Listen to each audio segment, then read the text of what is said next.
Selamat datang di channel Di Luar Nalar Coy. Kali ini gue bakal bahas tragedi penganiayaan terhadap orang Kristen di Kekaisaran Romawi. Langsung aja coy. Diokletianik atau penganiayaan besar adalah penganiayaan terakhir dan terberat terhadap orang Kristen di Kekaisaran Romawi.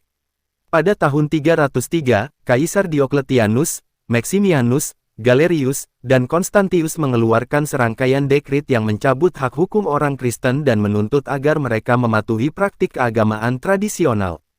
Dekrit kemudian menargetkan pendeta dan menuntut pengorbanan universal, memerintahkan semua penduduk untuk berkorban kepada para dewa.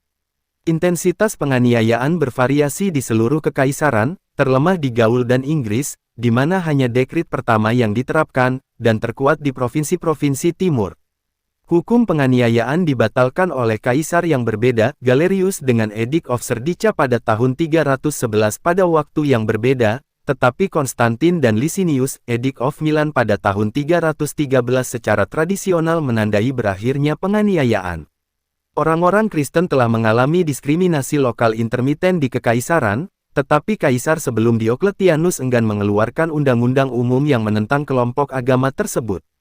Pada tahun 250-an, di bawah pemerintahan Decius dan Valerian, rakyat Romawi termasuk orang Kristen dipaksa untuk berkorban kepada dewa Romawi atau menghadapi hukuman penjara dan eksekusi, tetapi tidak ada bukti bahwa dekrit ini secara khusus dimaksudkan untuk menyerang agama Kristen. Setelah Galinus saksesi pada tahun 260, undang-undang ini dibatalkan. Asumsi kekuasaan Diokletian pada tahun 284 tidak menandai pembalikan langsung dari kurangnya perhatian kekaisaran terhadap agama Kristen, tetapi hal itu menandai perubahan bertahap dalam sikap resmi terhadap agama minoritas. Dalam 15 tahun pertama pemerintahannya, Diokletianus membersihkan pasukan Kristen, menghukum mati orang Maniche, dan mengelilingi dirinya dengan penentang publik kekristenan. Preferensi Diokletian untuk pemerintahan aktivis, dikombinasikan dengan citra dirinya sebagai pemulih kejayaan Romawi masa lalu, meramalkan penganiayaan paling meluas dalam sejarah Romawi. Pada musim dingin tahun 302, Galerius mendesak Diokletianus untuk memulai penganiayaan umum terhadap orang Kristen. Diokletian waspada dan bertanya kepada orakel di Didima untuk bimbingan. Jawaban sang orakel dibaca sebagai pengesahan posisi Galerius, dan penganiayaan umum dilakukan pada tanggal 23 Februari tahun 303. Kebijakan penganiayaan bervariasi dalam intensitas di seluruh kekaisaran. Sedangkan Galerius dan Diokletianus adalah penganiaya yang gigih, Konstantius tidak antusias.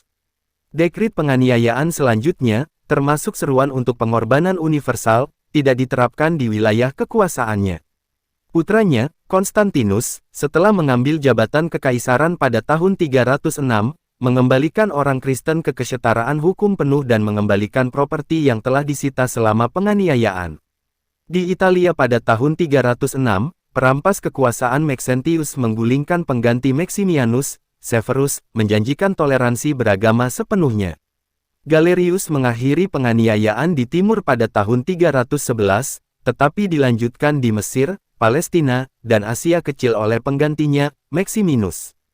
Konstantin dan Licinius, penerus Severus, menandatangani dekrit Milan pada tahun 313, yang menawarkan penerimaan kekristenan yang lebih komprehensif daripada yang diberikan oleh dekrit Galerius.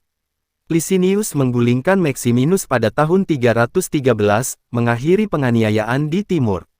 Penganiayaan gagal menahan kebangkitan gereja. Pada tahun 324, Konstantin menjadi satu-satunya penguasa kekaisaran, dan agama Kristen telah menjadi agama favoritnya. Meskipun penganiayaan mengakibatkan kematian, penyiksaan, pemenjaraan, atau pemindahan bagi banyak orang Kristen, mayoritas orang Kristen kekaisaran menghindari hukuman. Namun, penganiayaan itu menyebabkan banyak gereja terpecah antara mereka yang mematuhi otoritas kekaisaran, para traditores, dan mereka yang tetap murni perpecahan tertentu, seperti kaum Donatis di Afrika Utara dan Melitian di Mesir, bertahan lama setelah penganiayaan. Donatis tidak akan berdamai dengan gereja sampai setelah 411. Beberapa sejarawan menganggap bahwa, pada abad-abad setelah era penganiayaan, orang Kristen menciptakan pemujaan para martir, dan membesar-besarkan kebiadaban penganiayaan. Sejarawan lain yang menggunakan teks dan bukti arkeologis dari periode tersebut menegaskan bahwa posisi ini salah. Akun Kristen dikritik selama pencerahan dan sesudahnya, terutama oleh Edward Gibbon. Ini dapat dikaitkan dengan tenor politik antiklerikal dan sekuler pada periode itu. Sejarawan modern, seperti Gem de Stee, Koch, telah berusaha untuk menentukan apakah sumber-sumber Kristen membesar-besarkan ruang lingkup penganiayaan Diokletianus. Tetapi ketidaksepakatan terus berlanjut. Terima kasih sudah menonton coy, jangan lupa subscribe dan share.